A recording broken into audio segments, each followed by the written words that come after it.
সরজুবালা দেবী ছিলেন শ্রী শ্রী মায়ের মন্ত্র শিষ্যা। এই সরজুবালা দেবীর সঙ্গে শ্রী শ্রী মায়ের যে প্রথম দর্শন, তার গল্পটা আজকে আমরা সবাই জানব। সালটা ছিল 1317। সরজুবালা দেবী থাকতেন কলকাতার পটলডাঙ্গায়। এক শুক্রবার শ্রীমান এসে সরজুবালা দেবীকে বললেন যে কাল অর্থাৎ শনিবার শ্রী শ্রী মায়ের চরণ দর্শন করতে যাব। সরজুবালা দেবী তো খুব আনন্দ, সারা রাত তার ঘুম হলো না। ভাবছেন 14-15 বছর কলকাতায় আছি, তবে কি এই মায়ের দয়া হলো? পরের দিন বিকেলবেলা গাড়ি করে বেরিয়ে পড়লেন। ওনার বোন সুমতিকে ব্রাহ্মবালিকা বিদ্যালয় থেকে নিয়ে ওনারা চললেন শ্রী শ্রী মায়ের বাড়ির দিকে। গিয়ে দেখেন শ্রী শ্রী মা বাগবাজারের বাড়িতে রয়েছেন, ঠাকুর ঘরের সামনে দাঁড়িয়ে রয়েছেন।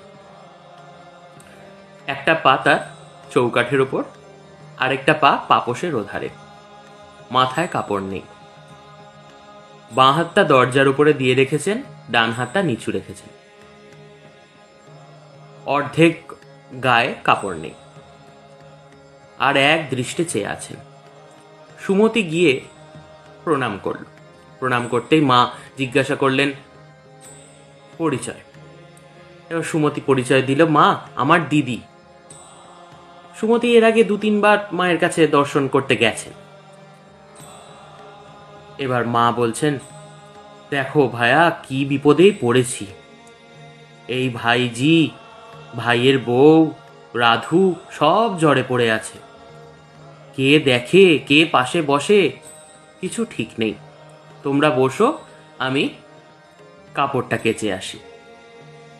মা কাপড় কাচতে গেলেন, ওনারাও বসলেন। কাপড় কেচে যখন উনি ফিরলেন, ওনার হাতে এক থালা জিলিপি প্রসাদ। উনি এসে বললেন, নাও বৌমাকে দাও, তুমিও নাও। সুমতির সময় হয়ে গিয়েছিল স্কুলে ফেরার, তাই তাদের ফিরে আসতে হলো। তারা তাড়াতাড়ি প্রণাম সেরে ওখান থেকে ফিরে এলেন। কিন্তু সরজুবালা দেবীর মনের আশ মিটল না। 5 মিনিটের এই রকম দেখায় মনের আশ তার মিটল না। সে লিখেছে যে অতৃপ্ত প্রাণে আমি বাড়ি ফিরলাম।